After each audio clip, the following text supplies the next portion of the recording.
sur les docks.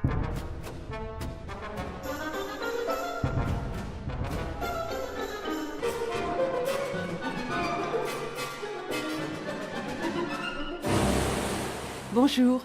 Dans le territoire documentaire d'aujourd'hui, après les jeunes couples fragiles d'hier, les marins solitaires accueillis à Dunkerque et Fabrice en quête de sa dose quotidienne lundi, nous nous aventurons aujourd'hui dans l'espace amoureux contemporain. En ce début de XXIe siècle, comment écrit-on le mot amour ? La jeune documentariste d'aujourd'hui pose la question crûment, quand coucher n'est pas tromper. Elle décline les mots couple, polyamoureux, libertin, adultère ou liberté. Mais au fond, interroge l'amour. Pour reprendre Krishnamurti, l'amour est-il l'attachement et les douleurs qui en découlent ? L'attachement engendre la souffrance, la jalousie, la haine. Il naît de notre propre absence de profondeur, de notre insuffisance, de notre solitude.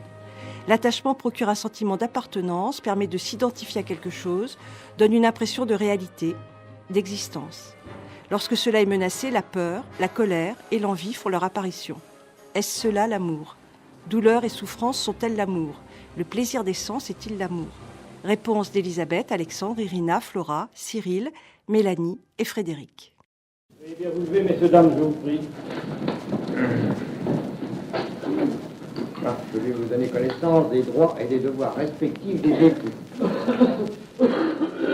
Article 212.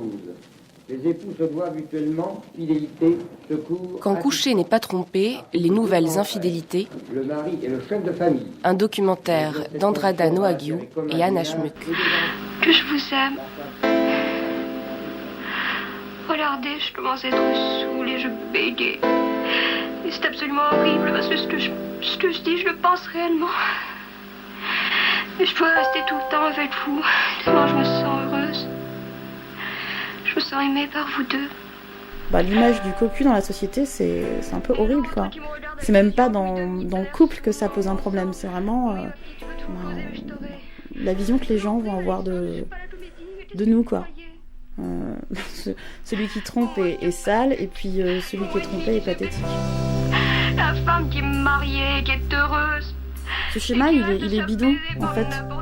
On peut pas... en quelque sorte, on peut pas compter que sur une seule personne. Qu'est-ce que tu crois ? C'est pas triste, c'est super gai.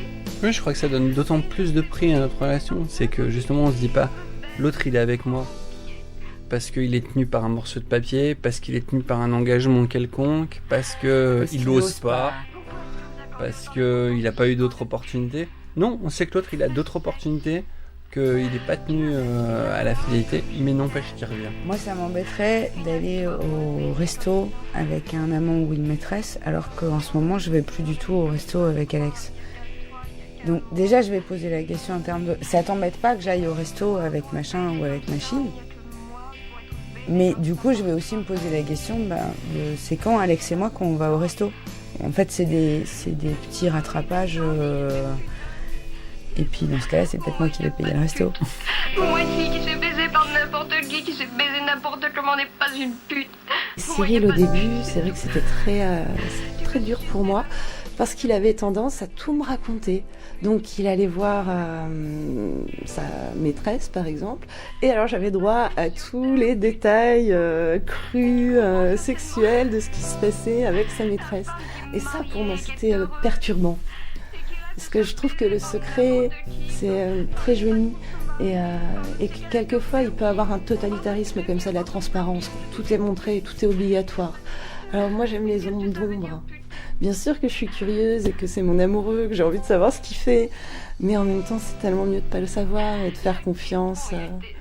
Et il y a des moments qui sont très compliqués, mais parce que la liberté, c'est toujours un peu une bataille. Tu vois, Marie, je te parle parce que je t'aime beaucoup. Peut-être qu'elle a pris un petit peu de mon attitude polyamoureuse et que moi j'ai pris un petit peu de son attitude adultère, dans le sens où effectivement maintenant j'essaye d'être le plus discret possible, jusqu'à cacher. Pourquoi est-ce que vous accordez autant d'importance aux histoires de cul ? La seule permanence, c'est l'affection, c'est la bienveillance, c'est le fait d'apprécier l'autre. Et après, la sexualité en soi, on peut s'en faire effectivement des milliers des cents. La pénétration, qui est le problème en tout cas de l'entrée dans le libertinage, puisque d'ailleurs des couples passent par des étapes souvent intermédiaires. Il y a les côte-à-côtistes, les mélangistes, puis après les échangistes. Bref, on est plutôt bienveillants les uns envers les autres. Et du coup, c'est pas quelque chose qui peut être mal. On est toujours très à l'affût, même quand on rencontre d'autres personnes. Déjà, entre nous, on l'est. Mais quand on rencontre d'autres personnes, on fait attention à ce que les autres ressentent. On est très empathique. Ouais. Baby, can't you see I'm calling? A guy like you should wear a warning. It's dangerous, I'm falling. J'ai 25 ans. Si j'écoute l'appel du droit chemin, ma vie ressemblera à cela. Je rencontre un homme, il me plaît, c'est du sérieux. On le sait car on a déjà eu d'autres histoires avant.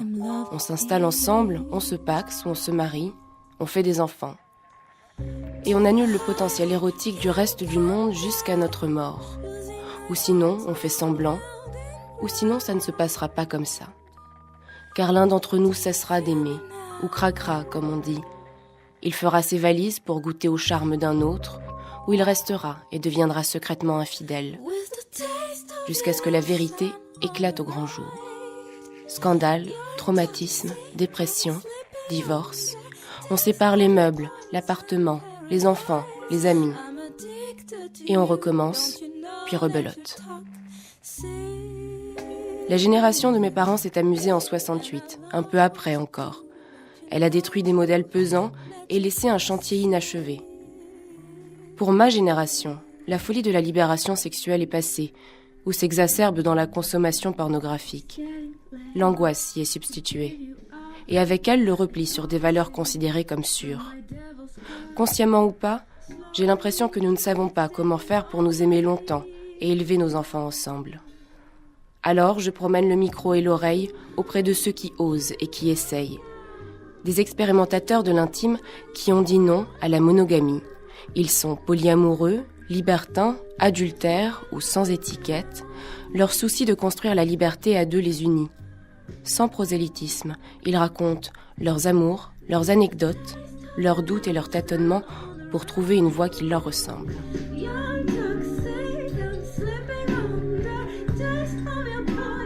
Alors, je m'appelle Elisabeth, j'ai 25 ans et je suis étudiante.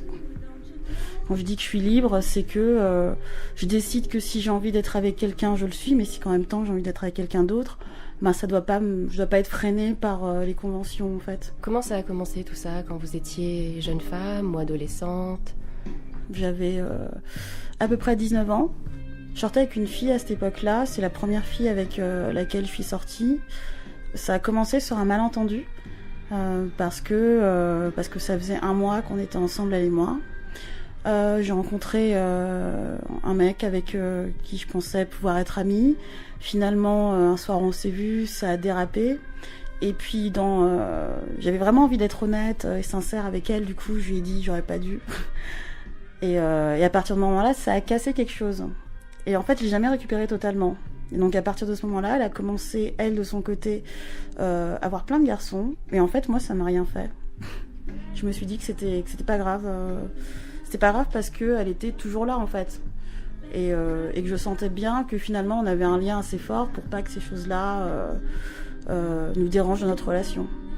Et du coup on a continué à vivre une relation comme ça où un peu déséquilibrée dans le sens où elle faisait vraiment ce qu'elle voulait en fait.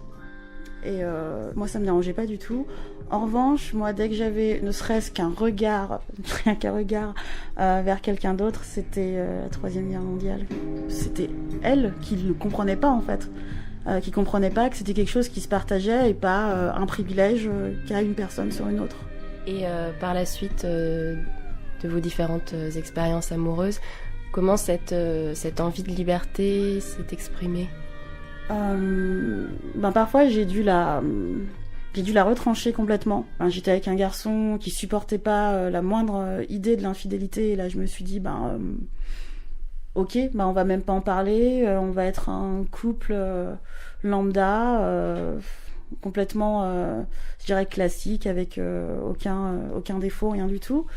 Et c'est toute une part de moi-même en fait que j'ai mise de côté. Mais je suis ressortie très très changée de cette relation. J'étais plus moi-même, les gens me reconnaissaient plus en fait, vraiment. Au bout de 3-4 mois, j'étais devenue une autre personne. Je rentrais dans le moule quoi. Il y a d'autres fois où l'impossibilité de discuter de ça vous a pas forcément amené à prendre cette décision-là, mais plutôt à vous cacher, non ? On le cache en se disant, c'est un jeu. Le but, c'est de pas être découvert. Et là, on rentre dans un truc où on enchaîne un peu mensonge sur mensonge sans s'en rendre compte. Et c'est des tout petits mensonges à chaque fois, c'est des petites choses. C'est drôle parce que on a des petites poussées d'adrénaline dans ces moments-là, quoi. Là, je me dis, si son bonheur, ça passe par 2-3 petits mensonges, oui, pourquoi pas.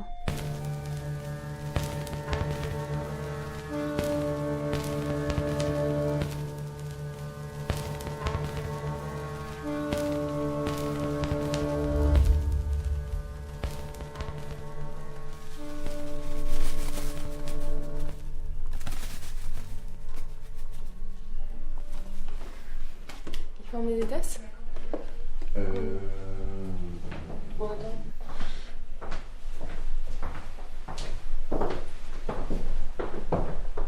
C'est bon ici. Mais alors, vous avez chacun votre chambre, non ? Ouais. Donc ça, c'est ma chambre, qui vous verrez être dans un état, lamentable. C'est le grand avantage, en fait, étant donné qu'on est à deux, chacun peut avoir sa part de bordel. On peut voir votre chambre aussi, Flora ? Ouais. Voilà ma chambre. Donc ma chambre. Le grand lit. Chambre de fille. Oui, la chambre de fille avec des rideaux, par exemple, qu'on n'avait pas à côté. Ça, c'est super important. Un vrai lit et pas un matelas. Voilà, un vrai lit et pas un matelas. Le bureau, parce que quand même, j'écris, je travaille, je suis encore étudiante. Et sur le bureau, un livre qui s'appelle L'éthique de la sexualité. Et voilà. Le dernier livre que je suis en train de lire, c'est en rapport avec mes études. Plaisir et morale font-ils bon ménage ? Une première réponse ? Je pense que c'est compliqué, mais oui, je pense que ça fait plutôt bon ménage. J'en suis assez persuadée. On est deux individus très libres. Flora, 32 ans, professeure documentaliste et étudiante, avec Cyril, donc mon compagnon depuis 2 ans. C'était comme ça avant de vous rencontrer ? L'avantage, c'est qu'on s'est rencontrés, on savait déjà qui on était, on savait qu'on avait un rapport à la liberté qui était extrêmement prégnant dans nos vies. Donc on savait déjà, on se connaissait déjà et on était déjà plus dans la découverte de ce que c'était que la liberté, mais plutôt dans le fait d'essayer de la vivre à deux. Et c'est là que les problèmes ou de nouvelles expérimentations sont apparus en fait. Mais on savait déjà qu'on était libre et que on avait tendance à pas suivre forcément les normes que la société nous dictait et qu'il allait falloir inventer les choses dans notre couple et d'être tout le temps en création. Comment commence par naître ce besoin de liberté ? Est-ce que c'est une construction intellectuelle ou un besoin viscéral ? Parce que je suis légère. En fait, je crois qu'il y a vraiment un rapport à la légèreté et à vivre sa vie aussi de manière ludique, dans le jeu, et pas que dans des choses lourdes et importantes. Comment ça s'est manifesté très concrètement au tout début ? Est-ce que c'était à l'adolescence ? C'était aux premières amours ? C'est venu plus tard ? Alors, je me suis mariée super jeune, à 19 ans, avec mon professeur de philosophie à l'époque. La sexualité n'intéressait pas du tout mon mari, qui préférait nettement la philosophie et lire Kant. Moi, j'étais jeune et j'avais envie de découvrir des trucs. Le corps me posait pas de problème. Donc, j'ai commencé assez rapidement à me percevoir que, oulala, j'étais infidèle. Est-ce que vous voulez bien me raconter aussi le début de votre histoire avec Cyril ? Alors, on est un peu geeks tous les deux, donc on s'est rencontrés via un site internet qui s'appelle adopteunmec.com. Moi, à l'époque, à l'époque, j'étais lesbienne. J'avais peur de me scléroser dans le milieu lesbien, donc j'avais l'habitude quand même de me connecter pour aller redécouvrir l'hétérosexualité. Et j'allais sur adopteunmec.com pour aller boire des verres avec des jeunes hommes qui me faisaient découvrir Strasbourg, puisque je venais d'arriver à Strasbourg. Et là, j'ai rencontré Cyril. Donc je l'ai vu, je me suis dit ah tiens, il a l'air plutôt sympa, et on a beaucoup discuté. Et alors c'était très rigolo puisqu'il m'a parlé tout de suite de son polyamour, puisque alors lui, il était en couple avec une jeune femme, plus il avait déjà une maîtresse, et il continuait à rencontrer. Donc j'étais assez surprise, et lui, je pense qu'il était très surpris que je connaisse le polyamour, parce qu'effectivement j'en avais déjà entendu parler. Alors moi j'étais super heureuse qu'il ait déjà une maîtresse et sa compagne, parce que ça me laissait juste des tout petits temps dans la semaine pour le voir, et forcément c'était des temps magiques, parce que c'était court dans le temps, donc il fallait faire en sorte qu'on s'entende bien, qu'on soit gai, enfin voilà, c'était pour faire la fête plutôt. Et je crois que c'est lui, il est tombé très amoureux de moi, et donc il a quitté sa compagne et sa maîtresse, et il m'a dit c'est avec toi que je veux construire quelque chose. Alors je m'appelle Cyril, j'ai 37 ans. Est-ce qu'il y a un terme qui pourrait définir votre situation amoureuse? On est un couple qui est assez dissymétrique en fait sur sa vision de la liberté affective. C'est-à-dire que Flora a plutôt tendance à promouvoir une vision des relations affectives annexes à notre couple dans l'adultère. Tandis que moi, ça va être plutôt quelque chose de l'ordre du polyamour. Moi, je conçois le polyamour en fait comme une espèce de prolongation de l'amitié. Entre l'amitié et l'amour, pour moi, c'est pas deux cases définies. C'est tout un éventail en fait de possibilités que généralement en fait les gens n'ont pas l'énergie, n'ont pas d'encouragement en fait à explorer. Enfin, j'ai vraiment eu la chance de rencontrer toute ma vie des femmes assez merveilleuses. À partir de 99-2000, j'étais en couple en fait avec une femme formidable, et je me disais c'est pas possible, c'est trop mal foutu. En fait, l'existence, ça va être d'être avec quelqu'un qu'on adore, mais parce qu'on est curieux de la vie, alors va falloir à un moment tout arracher, va vraiment falloir tailler dans le vif, faire du mal autour de soi pour avoir, en fait, faut choisir entre l'épanouissement ou la durée dans le couple. Et je me suis pris ça dans la figure vraiment comme une grosse injustice. Je l'ai trompé, en fait. Je suis rentré dans l'adultère. Et là, ça m'a renvoyé une image de moi-même encore pire. C'est-à-dire que oui, j'avais plus en face du miroir que l'image vraiment du salaud classique qui sait pas comment faire autrement. Et je tombe sur un livre, Aimer plusieurs hommes. Dès les premières pages, c'est un livre qui m'a vraiment bouleversé jusqu'aux larmes, parce que tout d'un coup, on me disait, non, Cyril, t'es pas seul. On peut avoir une vie qui soit à la fois dans l'aventure, dans la rencontre humaine, dans la découverte d'autres univers, et qui soit en même temps très terre à terre, sur le soin, sur le soutien qu'on doit apporter aux gens dont on veut partager la vie.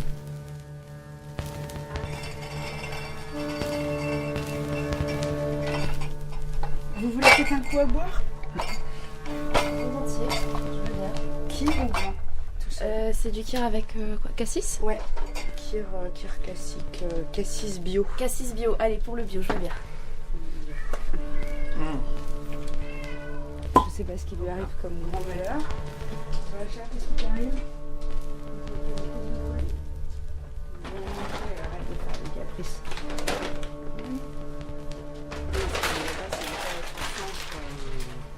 De la tension générale. C'est un chapeau amoureux, ça? Non. Il est très exclusif. Il est complètement exclusif. Et il arrive juste à être exclusif avec plusieurs personnes en même temps. Peut-être boire un petit coup, hein. Ouais. Allez. Voilà. À la vôtre. Merci pour votre accueil. Tiens. Ouais, Je m'appelle Alexandre, j'ai 37 ans. Je suis avec Irina depuis 3 ans et demi. Donc je m'appelle Irina, j'ai 32 ans et je pense que je vais finir ma vie avec. Qu'est-ce qui vous porte à croire ça? Ah, en avoir envie du moins. Je crois qu'on a une relation très forte et c'est vrai, sur des bases assez saines, parce que je pense qu'on est vraiment passé chacun par une histoire personnelle un peu compliquée, y compris affectivement. Et je pense qu'on a pas mal galéré, tous les deux. Et qu'à un moment, on savait vraiment ce dont on avait envie. Et qu'on s'est rencontrés vraiment au moment là où chacun, on avait un peu fait le tour de ce qu'on voulait pas. Et du coup, on a été très attentifs, je pense, dès le début de notre relation, à fixer les règles qui permettraient qu'on soit heureux tous les deux ensemble. Mes 2 questions, c'était est-ce que c'est important pour toi que je sois un homme ou une femme ? Et oui, il a eu cette réponse géniale de me dire bah non, je m'en fous complètement, c'est un détail technique ça. Et la 2e question, c'était est-ce que tu as des enfants ? Et il m'a répondu oui. Et puis j'ai dit bah en fait c'est très bien comme ça, tu vas pas essayer de me coloniser l'utérus. Et puis c'est vrai que tout de suite après, il y a eu la question quel genre de couple on voulait former. Et les 2 points sur lesquels on s'est entendu tout de suite, c'était tout se dire. Et sincèrement, je sais pas qui en a parlé le premier, mais très vite c'est arrivé l'histoire de je vais pas être à l'aise dans l'exclusivité affective ni sexuelle, mais d'abord affective. Comment est-ce que la liberté amoureuse est arrivée dans vos vies ? Est-ce que ça a été progressif, spontané ? J'ai été élevé par un père catholique pratiquant.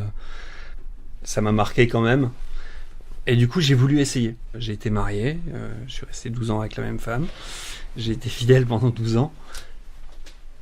Et quelque part, ça a heurté mes convictions. Le péché, il commence en pensée. Et du coup, ça me paraissait complètement absurde, finalement. Cette idée d'être fidèle à quelqu'un, entre guillemets, sur le papier ou même dans la réalité, alors que, par ailleurs, je pouvais éprouver des choses pour d'autres gens. Et c'est vrai qu'en rencontrant Irina, et telle qu'elle m'a posé les choses, tout à coup, ça m'ouvrait le terrain des possibles. Tout à coup, oui, on pouvait avoir une relation vraie, sincère avec quelqu'un, et ça n'empêchait pas qu'à côté, on puisse rencontrer d'autres gens, on puisse avoir des relations avec d'autres gens, et que ça me paraissait plus honnête quelque part, plus en accord avec moi en tout cas. En fait, à l'intérieur d'une relation monogame, j'avais l'impression que ma sexualité se fanait, que je me sentais plus jolie, plus intéressante, pas franchement digne que quelqu'un passe du temps avec moi. Et du coup, ça détériorait rapidement la relation. On est vraiment dans l'idée que dans une même vie, on peut vivre plusieurs sortes d'amour avec plusieurs personnes différentes au même moment. Je suis dans un état. J'ai envie de baiser. J'ai envie de baiser. Alors soit on dort ou soit on y va. Vous êtes au courant de l'échangisme ? Je vais vous expliquer. C'est un truc très très simple. Ils sont pas branchés. Il va y avoir un infarctus. T'inquiète pas, je les envoie. Mais non, mais... Alexandre. Écoutez, touchez votre femme, vous serez gentil. Oh, elle est effrayante. Elle est effrayante. Mais suce-le. Ça serait tellement drôle. Vous êtes plus à Lyon, vous êtes à la montagne, on peut se détendre. On peut se détendre ? Mais oui, on peut se détendre. C'est pas parce que vous le suceriez à fond qu'il y aurait quand même un problème d'une... Il n'y a aucune vulgarité. D'accord. Moi, je peux absolument... Ok, chiche, on y va. Comme ça, vous arrêtez. Ok, on y va. Allez, hop. Oui, allez. On se déshabille. Allez. Alors, je vais mettre celle-ci, mais en fait, voilà. Le problème, c'est qu'elle est fondue sur les côtés. Du coup, on voit les bas. C'est dérangeant ? Bah oui, moi par exemple, j'irais pas au restaurant si on voit mes bas. Dans une soirée libertine, c'est pas gênant, mais c'est un peu gênant. Enfin, c'est pas mon style et le babysitter pourrait se poser des questions quand même s'il me voyait comme ça. Salut les enfants, à tout à l'heure.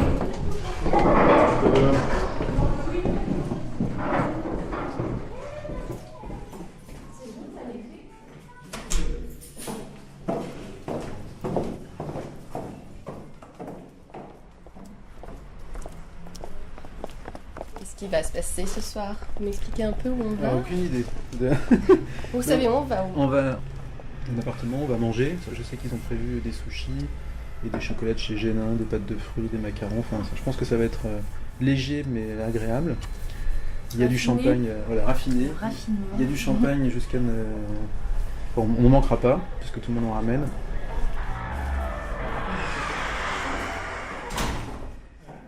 Et puis après, c'est complètement aléatoire, on ne sait pas du tout ce qui va se passer. Ici, la soirée des voisins. C'est moi qui porte.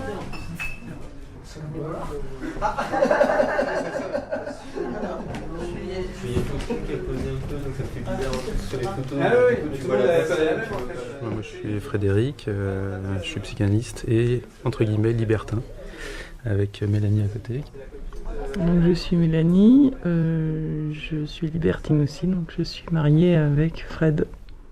Depuis 15 ans. Ça fait combien de temps que vous êtes libertin ? On a commencé en fait sans savoir qu'on l'était. Voilà, c'est ça. Puisqu'on a une relation avec une jeune fille pendant un certain temps, et donc c'est après coup qu'on s'est dit c'est ça le libertinage ou c'est autre chose. Donc on s'est posé la question en fait au fur et à mesure. On s'est pas dit un jour tiens si on allait être libertin. Oui, d'ailleurs moi j'ai fait pas mal de recherches à l'époque parce que je me disais bon c'est quoi, c'est l'amour à trois, est-ce que ça existe ? Donc j'ai regardé du côté de mai 68 s'il y avait des choses. J'ai regardé un petit peu dans les sociétés africaines, etc. Pour voir s'il y avait effectivement d'autres modèles finalement de couple qui existaient. Ce qu'on s'est dit aussi, je pense au départ, c'est que avec cette histoire qu'on a eue avec la jeune fille, c'est qu'on voulait s'épanouir sexuellement tous les deux, parce que c'est vrai qu'avec le temps, la sexualité dans le couple est peut-être moins rigolote. Donc on se voyait pas avoir des maîtresses et des amants. On voulait vivre ça ensemble. Et c'est aussi ce qu'on a découvert avec cette fille-là, c'est que découvrir d'autres personnes, donc d'autres sexualités à deux, ça pouvait aussi nous rapprocher. Et puis un anniversaire de mariage, je crois c'est ça. Oui. En plus. Donc Mélanie m'a proposé d'aller terminer la soirée dans un club échangiste pour voir. Et puis là on a dérapé, on est passé directement. On est passé à table, voilà, pour faire simple. Et puis, à partir de là, on était rentré finalement dans le jeu. C'était fini, on était passé sur une autre histoire. Où là, c'était effectivement du jeu plus festif. Il n'y avait pas forcément de lien avec les autres. Et c'est aussi une période qui, moi, m'a dérangé parce qu'en fait, ça n'a pas duré très longtemps, ça. Mais c'est vrai que c'est une période où on voyait des couples sans lien. C'est-à-dire, c'était en gros, on les voyait, on faisait l'amour et puis ils disparaissaient. Et moi, il me manquait quelque chose, concrètement. Oui, on s'est rendu compte qu'il y avait beaucoup d'échangistes qui étaient un peu dans la consommation et que c'est pas ce qu'on recherchait. Donc on avait besoin de construire quelque chose avec les gens qu'on rencontrait. Et c'est comme ça qu'on a fini par aller sur ce site et puis par imposer nos propres choix. Et puis à partir de là, on s'est aperçu qu'on n'était pas les seuls. C'est amusant. C'est-à-dire, à partir du moment où on décrit exactement le type de relation qu'on recherche, et ben on s'aperçoit alors parfois ça ne peut pas exister. Et là, effectivement, ça existait. Et en fait, il y a une énorme partie du libertinage contemporain qui fonctionne comme ça, qui fait que des soirées privées, qui ne font que des relations suivies ou des choses comme ça. Et donc, on a commencé à rentrer dans ce petit monde. Et c'est là, effectivement, on a commencé à s'épanouir et effectivement à même avoir des amitiés profondes avec des gens. Parfois des amitiés avec des couples qui d'ailleurs ne font plus libertinage aujourd'hui, c'est amusant, mais on continue de les voir, et donc on a découvert cette parole libre qui dépasse même le corps, enfin voilà, puisqu'on peut dans une soirée terminer au lit ou pas. Nietzsche avec Apollon et Dionysiaque, tu sais, il crucifie les deux, quoi. On a Apollon d'un côté, Dionysiaque de l'autre, et puis là il fait pareil avec Faust et Donjon, c'est terrible.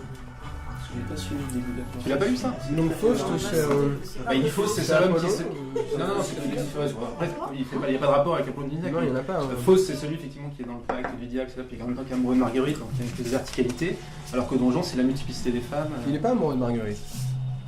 Il est quoi? Bah si, il a quand même un amour idéal. C'est quoi alors? C'est obsessionnel? Donjon n'a pas d'idéal. Je t'aime.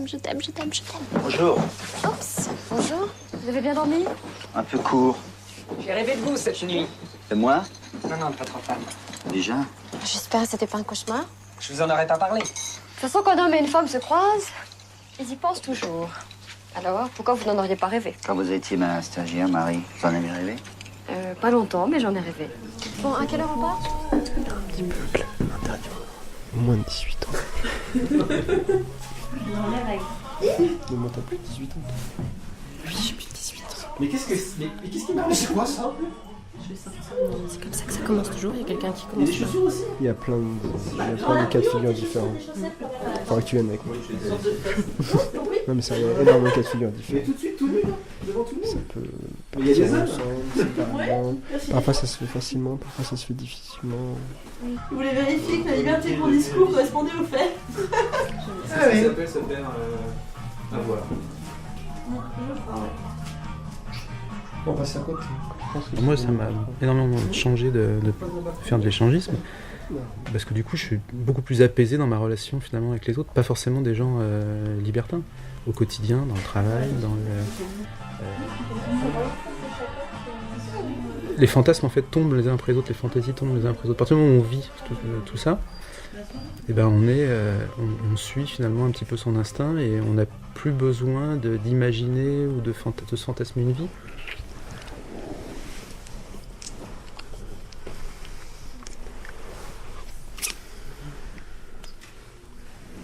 Puisque finalement on est dans cette réalisation. Et donc du coup ça ouvre des portes dans la relation avec les autres. C'est assez particulier.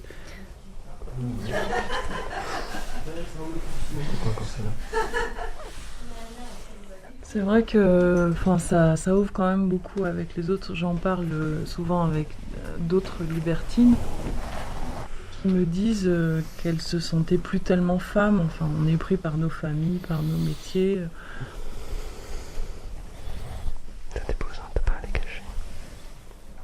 On se laisse un peu aller. Et quand on est libertin, on fait tout d'un coup attention à la façon dont on s'habille, quel que soit le moment. C'est pas uniquement quand on va à des soirées, on fait vraiment attention à soi. On retrouve une certaine féminité dans les gestes, dans les attitudes, partout. Et par rapport à avant, moi je remarque vraiment la différence. Et c'est vrai que la parole en tout cas est très ouverte. Entre nous, depuis qu'on fait ça, qu'est-ce qu'on parle? C'est vrai qu'on appelle ça un débriefing. On parle après avoir rencontré les gens, qu'est-ce que tu as ressenti, et puis toi, t'as pas été jaloux, non, toujours dans la recherche du plaisir de l'autre, qu'il soit à l'aise, qu'il soit bien, qu'il ne souffre pas. Parce que c'est vrai quand on se laisse aller, quand on s'abandonne avec une autre personne que son partenaire, ça peut causer de la souffrance et c'est surtout pas le but. Donc on a besoin de parler, de reparler encore, d'être sûr qu'il n'y a pas quelque chose au fond de l'esprit qui reste caché, qu'on n'ose pas dire, qu'on n'ose pas avouer. Quel rapport vous avez à la possession? Le désir et la jalousie, c'est la même étoffe, il n'y a pas de différence. Donc après, ça dépend comment on deal avec ça. Donc moi je ressens des fois un peu de jalousie. De toute façon, à partir du moment où on fait de l'échangisme, il y a de la compétition dans le couple. On fait rentrer la compétition. Il peut y avoir des mecs qui sont plus baraqués, plus jolis, plus intelligents, avec des gros sexes. Voilà. Et donc forcément, ça nous remet en situation de savoir qui on est par rapport à l'autre. Et l'autre peut avoir aussi plus de plaisir ou un plaisir différent. Et donc il y a toujours un peu de jalousie. Et cette jalousie, elle est pas forcément négative. C'est-à-dire qu'elle peut aussi être là pour susciter le désir, pour recréer de la tension dans le couple. Là où la jalousie où la possession devient dangereuse, c'est quand elle devient obsessionnelle, finalement, quand elle devient permanente, automatique. Mais d'avoir une petite pique de temps en temps de jalousie, pour se dire, là, il faut que je fasse un effort, parce que pour être un peu plus beau, plus sympa, c'est pas mal aussi, hein. Ça fait partie de la dynamique du couple. Je t'aime à la folie. Je pense à toi tout le temps. Je t'embrasse, je te rappelle très vite. Je t'aime.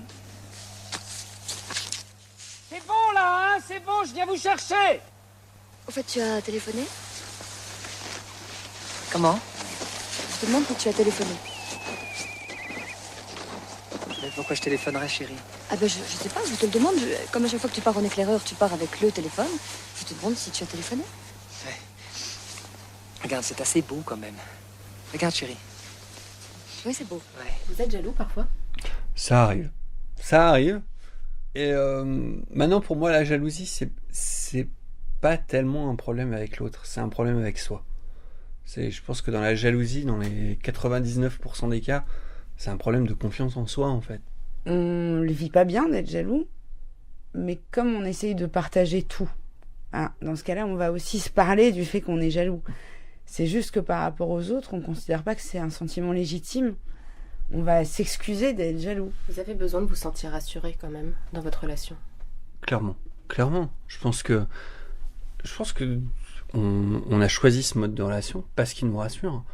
Parce que je pense que l'un comme l'autre, on est dans cette idée qu'on ne peut pas apporter tout à l'autre. Donc du coup, on est dans l'angoisse perpétuelle de se dire, mais l'autre, il va partir, puisque je lui apporte pas tout. Alors qu'avec l'arrangement qu'on a pris, finalement, non, l'autre, il va chercher ailleurs ce que nous, on lui apporte pas. Mais globalement, on se sent rassuré. Pour moi, Alex va voir ailleurs et il revient. Ce qui est étonnant pour moi, c'est qu'il me quitte pas. En fait, il trouve un intérêt à revenir dans notre relation. Et donc, c'est là que je suis rassurée sur le fait que la relation qu'on a tous les deux, elle lui apporte vraiment quelque chose d'essentiel, puisqu'il revient. Et est-ce qu'il est arrivé aussi qu'une relation autre ou un amour parallèle vous prenne un peu de temps, un peu trop de temps même, ou fasse vaciller votre couple, vos sentiments, votre attachement? On laisse pas les choses aller jusque-là. Alors comment vous faites? Je pense que justement, comme il y a un dialogue continuel, ça permet effectivement des fois de remettre les choses un peu à leur place. On s'est toujours laissé la place, effectivement, à un droit de veto. C'est-à-dire qu'on accepte très bien que, pour une raison ou pour une autre, l'autre peut ne pas accepter qu'on ait une relation avec quelqu'un d'autre.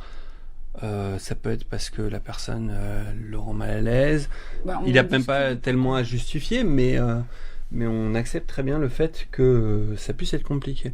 Il s'est trouvé que, par exemple, moi j'ai été dragué par un garçon très chouette avec qui j'avais une bonne relation. Et puis il s'est trouvé qu'il avait venu me parler en me disant mais oui, moi je flash aussi sur lui. Et on en a discuté, on est arrivé à la conclusion que ça allait être merdique, ça allait forcément créer des tensions. Le dialogue permanent, ça nous permet aussi d'éviter que les choses, entre guillemets, aillent trop loin, ou que l'autre se sente... Je sais même pas si c'est l'idée que les choses aillent trop loin, c'est que l'autre se sente un moment en danger. Aussi, par respect pour les relations secondaires, je veux dire, c'est les gens avec qui on peut avoir des relations à côté, ils ont peut-être pas envie de se retrouver au milieu d'un drame, alors que à d'autres moments, moi je me rappelle d'une maîtresse d'Irina qui passait à Strasbourg. Voilà, ça s'est passé très très bien, c'est quelqu'un que je connais, c'est quelqu'un que j'apprécie. Je me suis pointé le lendemain matin à 10h avec les croissants et c'était très drôle parce qu'il y avait un ouvrier qui travaillait ce jour-là. Qui refaisait notre salle de bain. Qui refaisait la salle de bain, donc il est arrivé, il a dû les trouver toutes les deux au lit. Et moi qui débarque à 10h avec les croissants, il a dû se dire, putain, ça c'est le copain, il va se rendre compte que sa copine a couché avec une fille, ça va être un drame. Et il nous voit nous attabler et bouffer des croissants, et je pense que pour lui c'était totalement incompréhensible. Alors que pour nous ça nous paraissait tout à fait normal, mais... C'est même un symbole très puissant de partager son propre lit avec quelqu'un d'autre. Alors là-dessus, on a aussi nos règles. On change les draps. On change les draps, ça c'est vrai. Et puis, il peut arriver qu'on dise à l'autre, bah voilà, cette personne, je la sentirai pas dans mon intimité. Je préfère, c'est arrivé là récemment pour un amant d'Irina. Je préfère que tu ailles chez lui. Voilà. On négocie surtout.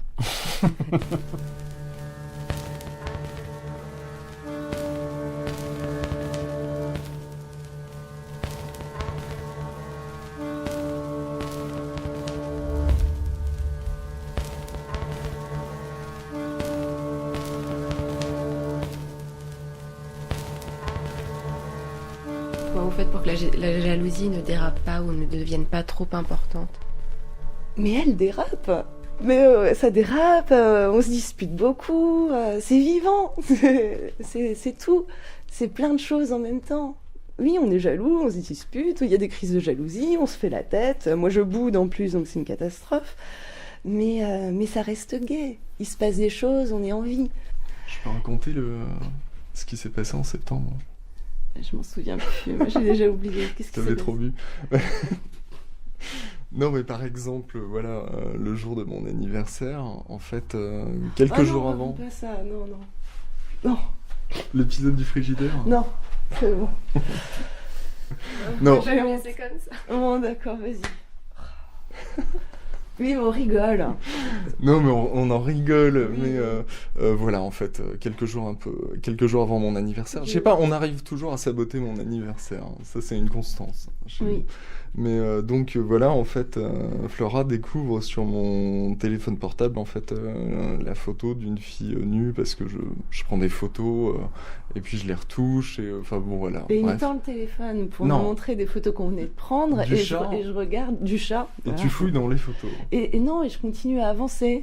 Enfin, tu vois, c'est l'iPhone, donc je savais pas quelle était la première photo du chat.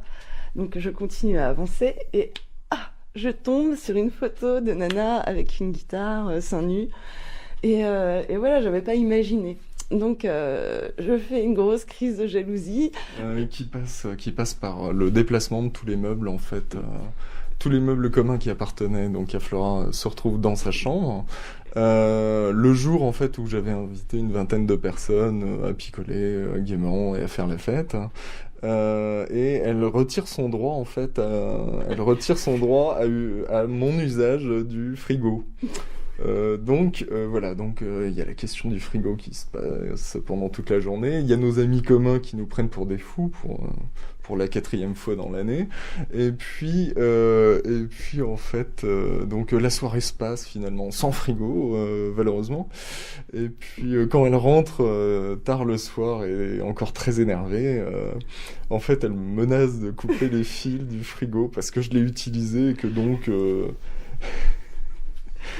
Et donc, moi, j'essaye de la retenir, on en vient aux mains, mais bon, vu qu'elle a des amies féministes, je sais que si, par exemple, je serre trop fort son bras pour l'empêcher de faire du mal au frigo, il y aura sa meilleure amie qui me déteste, qui l'emmènera chez les flics pour montrer que je suis un tortionnaire absolument abominable. Donc, je dis, bon, maintenant, c'est bon, je fais une croix sur le frigo, donc je rentre dans ma chambre et puis moins d'une demi-heure plus tard je retrouve Flora assise par terre avec des ciseaux en train d'essayer de et c'est alors tu peux le dire maintenant, ça prend beaucoup de temps de couper des fils de frigo. Ils sont super bien tordus. Il y a beaucoup de caoutchouc, ça prend des plombes. On continue à se faire des petites écorchures parce que ça cicatrise, parce que ça permet de découvrir d'autres choses, parce qu'on n'est pas en sucre. Et voilà. Des blessures, ça sert à grandir, à avancer ? Oui, et puis c'est des formes de tatouage. Il y a des cicatrices qui sont plus jolies que d'autres, qu'on est fier d'arborer parce qu'on a dépassé une situation compliquée. Et puis voilà. Et puis après, on pourrait, si on voulait pas souffrir, si on voulait pas, on resterait enfermé chez soi, on vivrait rien, on rencontrerait personne, on n'expérimenterait rien. On est plutôt des guerriers. On aime bien. Et puis les choses font que ça se passe plutôt bien au final. On est très heureux d'être ensemble. Justement, on peut avoir des conversations interminables sur ce qu'il faudrait faire. On essaie de faire des contrats sur ce qu'on peut faire et ce qu'on ne doit pas faire. On n'y arrive jamais. Ou ils sont jamais tenus. Vous avez songé à vous séparer déjà ? On ne l'a pas songé, on l'a fait. On l'a fait des tas de fois, mais ça marche pas, on n'y arrive pas. La séparation, c'est un petit peu, c'est au-delà de nos forces, donc on s'est dit non, il faut travailler sur autre chose que la séparation. Le temps passant, quand même, on construit des choses ensemble, et c'est beaucoup moins violent. Faut pas oublier que la base, c'est que le quotidien quand même avec Flora est extrêmement agréable et que tous les jours elle m'enrichit par les discussions interminables qu'on a sur tout et n'importe quoi. Voilà, simplement que c'est la femme que j'aime et que en 37 ans d'existence et malgré le fait d'avoir croisé énormément de femmes incroyables, il y a personne qui me bluffe autant qu'elle. Est-ce que c'est déjà arrivé qu'une aventure fasse un peu vaciller le sentiment ou l'attachement ? Oui, mais complètement. Cyril a eu une aventure avec une jeune femme où moi j'étais vraiment dans... c'était à l'époque où j'allais pas très bien, justement, tout allait mal. Et là, je pense que j'avais quand même besoin de soutien. Et pour Cyril, il n'a pas compris que c'était important qu'il s'occupe de moi. Et il a continué sa vie comme quand ça va bien. Et ça a été très, très dur, très violent. Vraiment, vraiment, j'étais très, très malheureuse. Comment vous faites pour garder... parce que quand quelqu'un est blessant, souvent il y a une réaction de grande distance et presque de rupture, mais de l'intérieur, pas forcément une rupture officielle ou sociale. Comment vous faites pour rester ? Si on s'est engagé dans cette relation-là, moi, avec Cyril par exemple, je m'étais engagée, donc j'ai continué, et puis petit à petit, les distances... c'est tout le chemin inverse, hein. On refait le chemin dans l'autre sens. Hein. Et voilà, on prend du temps. Et après, par contre, il y a une vraie fierté quand on arrive à renouer vraiment. Et c'est beaucoup plus serein. La relation, elle est plus sereine parce qu'on se dit, si on a réussi à dépasser ça, bon bah voilà quoi. Le reste, maintenant, ça va être du gâteau.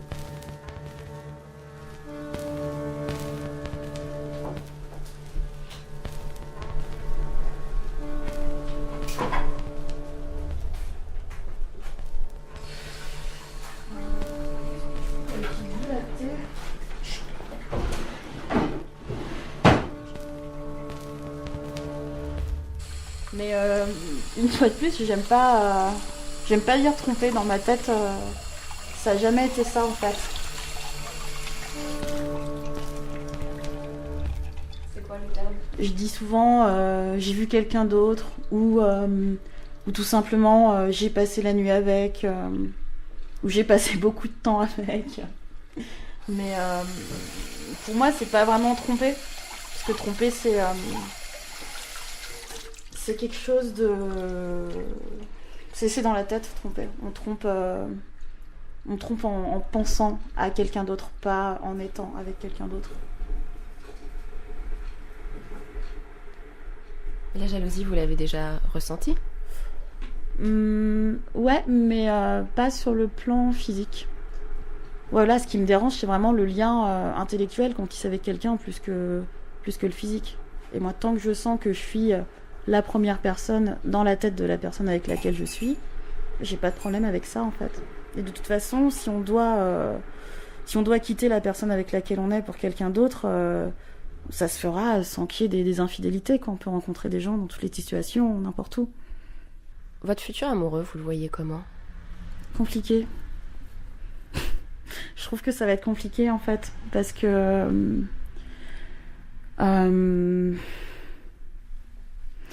j'ai compris que rentrer dans une vie de couple classique, c'était vraiment abandonner une part de moi. Et les gens vous diront que la société est déjà très libérée, mais en fait, c'est que tout est très superficiel. On nous montre énormément de choses, et derrière tout ça, il y a aucun discours, il y a rien du tout. C'est juste des images, en fait. La révolution sexuelle n'a pas eu lieu, quoi. Ah ouais, j'y crois pas du tout, quoi. Non, j'y crois pas du tout. J'ai rencontré tellement de personnes beaucoup plus âgées que moi qui m'ont dit ah mais oui, à votre âge c'était pas du tout comme ça, on s'amusait beaucoup plus, les gens étaient vachement plus libres, et oui, c'est vrai que voilà, nous on est la génération qui connaît l'épidémie du sida et tout un tas de trucs vraiment pas très cool, qui font que on est plus poussé à être fidèle. Mais non, enfin, moi, j'ai pas l'impression que ça a lieu. Enfin, rien qu'à voir la tête des gens de mon âge. Quand je leur dis, oui, j'ai rencontré ce mec, machin, ah ouais, dès le premier soir, et tout. Ah ouais, putain, dès le premier soir. Vous disiez tout à l'heure que dans le fait de tromper quelqu'un, il y a quelque chose de très ludique, de très drôle, il faut mentir, il faut inventer des choses. C'est odieux presque de dire ça. Non, non, c'est pas odieux parce que je trouve que avouer systématiquement qu'on trompe, c'est c'est se faire du bien à soi, en fait. C'est pas être à l'aise avec les choses un peu sombres qu'on peut avoir dans sa tête. Et du coup, on se dédouane de notre culpabilité sur l'autre. Et moi, je trouve ça vraiment plus méchant que de faire des petits secrets. Enfin, je sais pas, on dit pas que c'est odieux de dire à des gamins que la petite souris et le Père Noël existent, quoi. Je pense que c'est un peu du même ordre, de faire croire à quelqu'un qu'on peut être fidèle jusqu'au bout.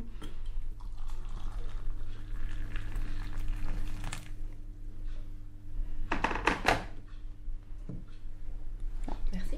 C'est un peu chaud. J'aime beaucoup ce thé.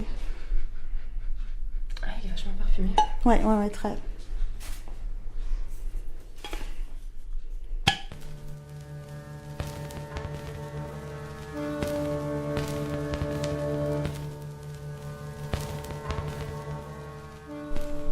L'avantage, c'est que vous avez l'air de vous poser beaucoup plus de questions qu'un couple traditionnel. Non, mais je sais pas, je pense que les couples traditionnels, ils se posent d'autres questions. Oui. Ils se posent ah tiens, dimanche, est-ce qu'on va faire une balade en forêt? Non, t'as vu le temps?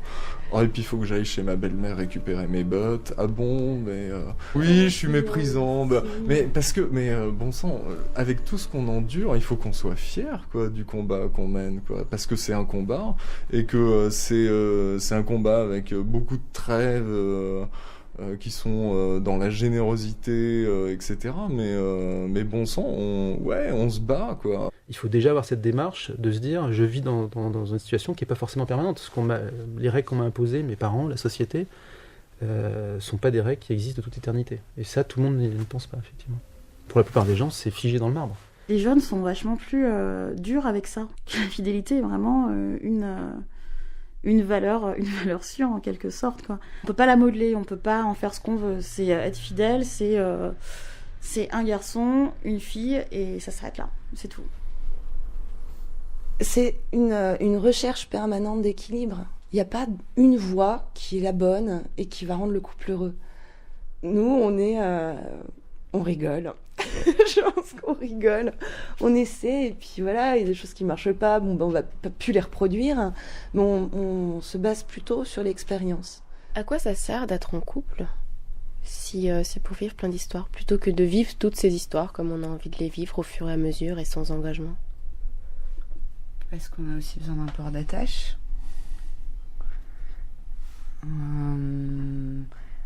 Parce que nous, on vit une famille aussi, et c'était important de pouvoir le vivre. Et on n'avait ni l'un ni l'autre envie de fonder une famille classique. Toi, peut-être un peu à un moment, mais moi, certainement pas. Mais a posteriori, je me rends compte combien ça m'épanouit d'avoir une stabilité affective, de savoir à peu près de quoi demain sera fait. J'ai un équilibre, je me sens plus qu'en étant toute seule. J'ai l'impression de vivre une vie plus intéressante avec Alex que sans lui. L'exotisme, c'est bien, mais la familiarité, c'est bien aussi. C'est ça. Et notre relation, elle avance, et peut-être qu'à un moment, elle sera tellement plus riche que les relations qu'on peut avoir ailleurs, que ça aura peut-être moins d'intérêt. Mais je crois que la porte, elle sera jamais fermée. Moi, si je nous imagine vieillir ensemble, je vois pas pourquoi il changerait radicalement en vieillissant, ni pourquoi moi je changerais radicalement en vieillissant. C'était Quand coucher n'est pas trompé, les nouvelles infidélités. On s'imagine plutôt faire scandale à la maison de retraite.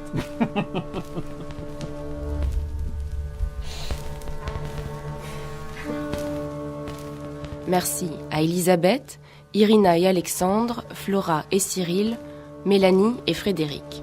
Prise de son Philippe Etienne, Marc Ravenès. Mixage Clotilde Thomas.